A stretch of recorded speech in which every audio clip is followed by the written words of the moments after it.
धर्मीगण, मेरे भाई माताएं बहनें बच्चों, सभी को यथायोग्य स्थान पर मेरा जय गुरु।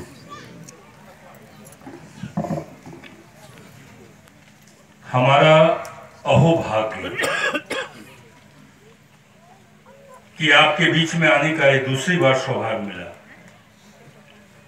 श्रद्धेय निगमा भाई दा का जब टेलीफोन आया था मेरे पास, करीब 1 सप्ताह से मेरी तबीयत ठीक नहीं, ठंड लग गया है और ठंड की वजह से मैं घर से जल्दी निकल नहीं रहा था।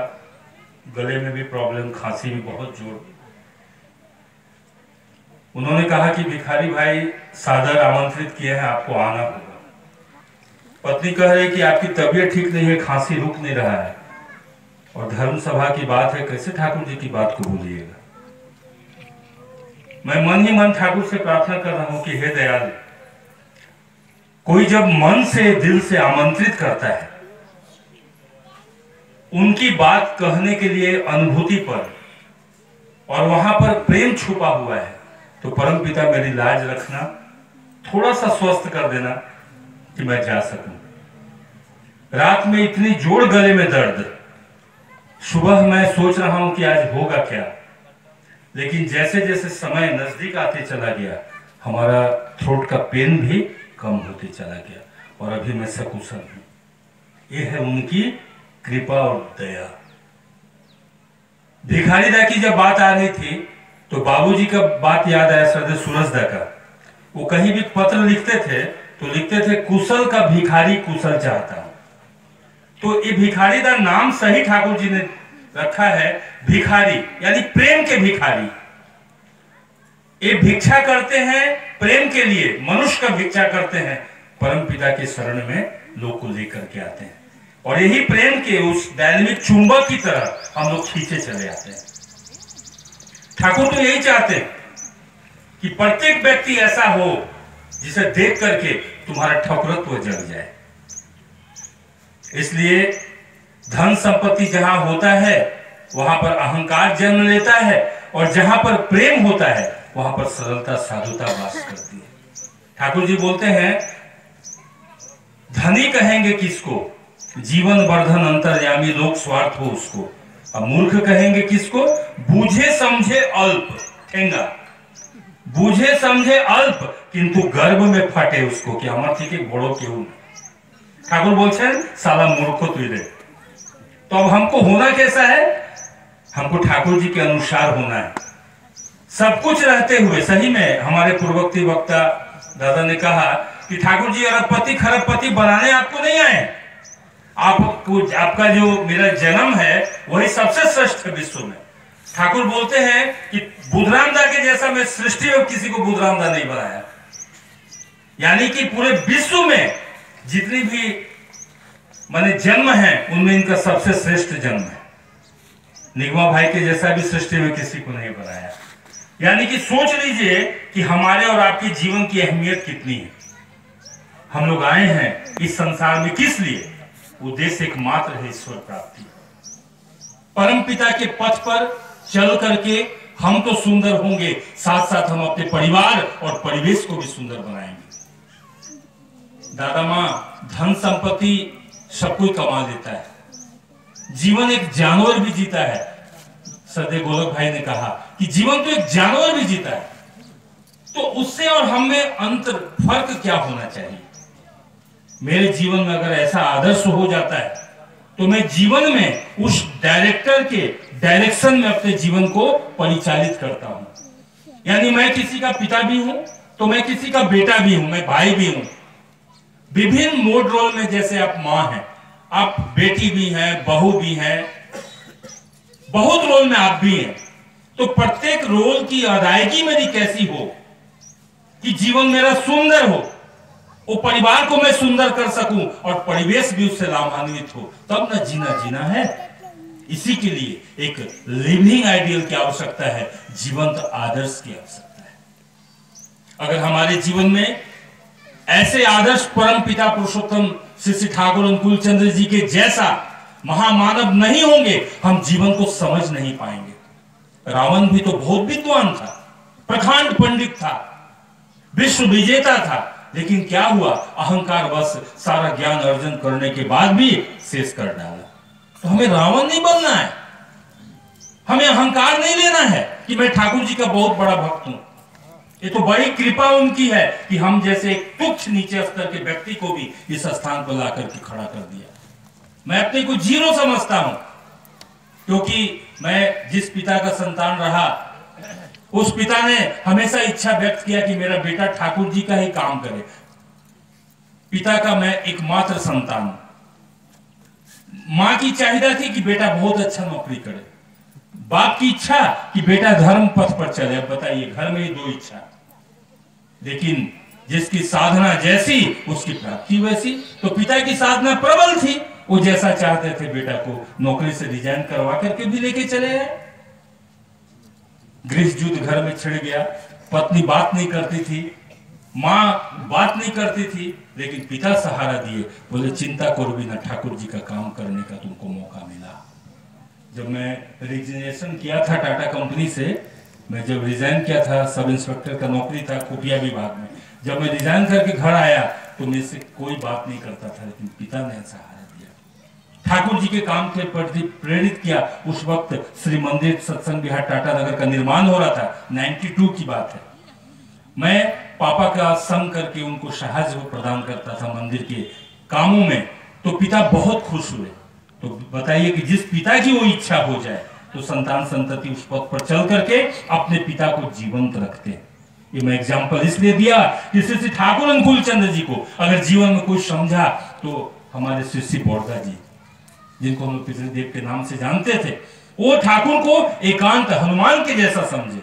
जैसे प्रभु राम को अगर कोई समझा तो हनुमान ही समझे, उसी तरह से श्री ठाकुर जी को अगर कोई समझे तो श्री बोरदा जी ही समझे। ठाकुर बोलते थे बड़ो खुख हमार शौक की छुले।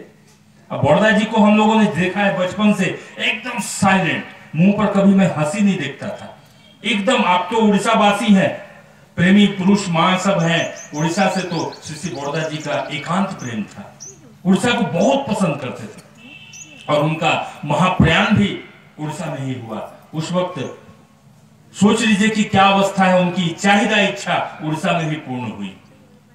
तो इस धर्म की नगरी है, धर्म का राज्य है, उस धर्म के राज्य में आप विचरण कर रहे हैं।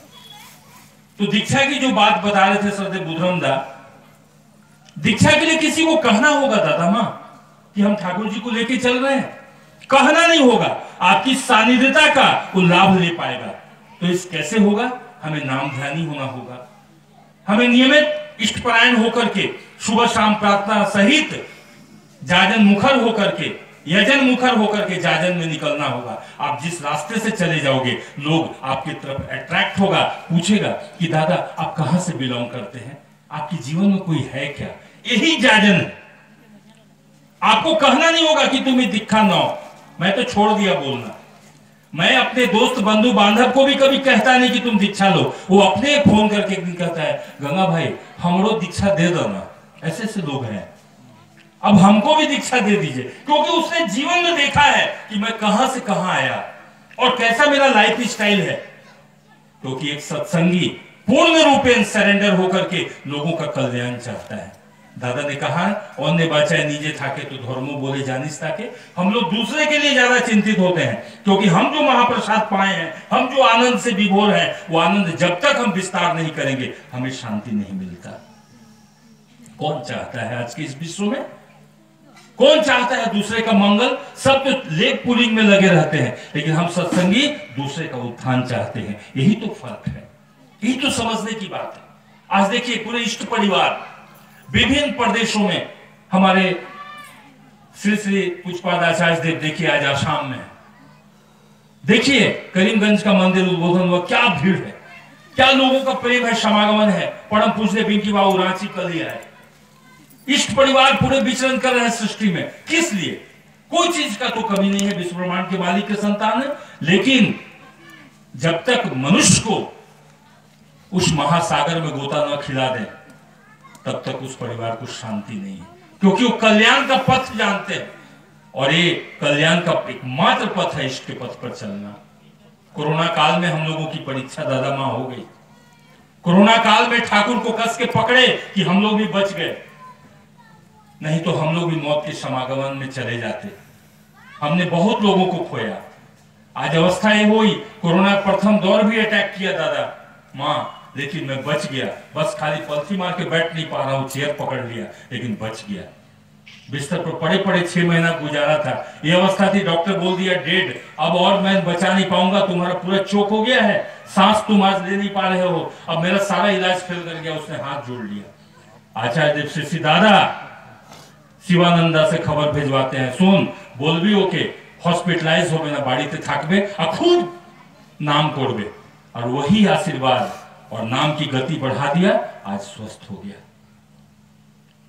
हमारे आपके बीच में कभी कोई कमी आती है, हमारा एक सहारा होता है कि हमारे आचार्य देव हैं। आप अपने मन की दुख वेदना आप उनको कहते हैं, वो सुनते हैं। ध्यान दीजिएगा, मैं टर्निंग पॉइंट पर आया। वो सुनते हैं, वो सुन करके, क्योंकि वो तो इष्ट के ही आचार्य हैं। ठाकुर जी ने एक जगह कहा है कि आचार्य को तू बात देकर ज्ञान गवेषणा करोगे जितना, सामंजस्य तो रहना कठिन, पथ सदा खोगे उतना। तो आचार्य को बात देकर तुम ठाकुर को नहीं समझ सकते हैं, क्योंकि आचार्य के शरण में आकर के पुरुषोत्तम को हम अच्छी तरह से जान सकते हैं। तो उन्होंने हमारे बीच में आचार्य को छोड़ा। आप अपनी बातें उन तक पहुंचाते हैं, वो समस्या का समाधान करते हैं। लेकिन अगर मेरे जीवन में आदर्श नहीं होगा, यानी मेरी दीक्षा नहीं रहेगी, तब मैं किसके पास जाऊंगा? प्रश्न चिन्ह है हम सभी के पास। हम कहां जाएंगे? हम मां काली के दरबार में जाएंगे, हम मां दुर्गा के पास जाएंगे, हम किसी मंदिर में जाएंगे, मां मनसा के पास जाएंगे, या किसी के पास जाएंगे। आप जाकर के वहां अपनी बात, अपनी वेदना का प्रकाश करिएगा। क्या मां नहीं सुनती हैं? सुनती हैं, क्योंकि वो प्राण प्रतिष्ठित है, सुनती हैं। लेकिन वो कहती क्या है ये आप नहीं जान पाते हैं। क्यों? क्योंकि आपका ट्यूनिंग उनके साथ नहीं है। क्योंकि अगर आप जीवन में गुरु नहीं बनाए हैं और महामानव पुरुषोत्तम के सानिध्य में नहीं आए हैं, तो उस ट्रांसफार्मर से आपकी कनेक्टिविटी नहीं है। यानी ट्रांसफार्मर लग गया लेकिन आपने कनेक्शन नहीं लिया, तो पावर का संचार कैसे होगा? लेकिन अगर कनेक्टिविटी उनके साथ रहेगी तो आप उस मंदिर में भी जाएंगे, तो जो आप मां को कहेंगे, मां जो कहेंगी आप अनुभव कर सकते हैं, क्योंकि आपका तार यहां से युक्त है। यही तो आनंद है, और यही आनंद को समझने की बात है। अन्यथा जीवन विफल है। मंदिर में जाकर के हम सब अपनी बात कहते हैं और फिर तो करते हैं अपना मन का ही। जे मनटा करे उठे तो हमरा कोड़ी। इसलिए जीवन का आदर्श चाहिए। वो जो कह देगा वैसा मैं अगर करूंगा तो करो हो और पा, वही है कृपा। ठाकुर बोलते ना कोरे जे पेटे चाहे, दुख होता हर पीछे धाए। तो हम लोग करना जानते हैं।